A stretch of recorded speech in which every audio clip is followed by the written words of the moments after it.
VentureForest.com.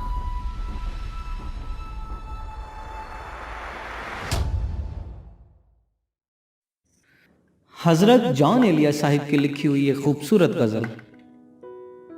किससे इजहारे मुद्दा कीजिए, किससे इजहारे मुद्दा कीजिए, आप मिलते नहीं हैं क्या कीजिए। आप थे जिसके चारागर वो जहां, आप थे जिसके चारागर वो जहां, सख्त बीमार है दुआ कीजिए। मुझको आदत है रूठ जाने की, मुझको आदत है रूठ जाने की, आप मुझको मना लिया कीजिए।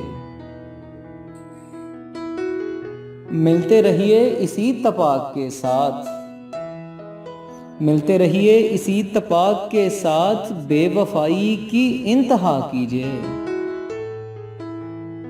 एक ही फन तो हमने सीखा है,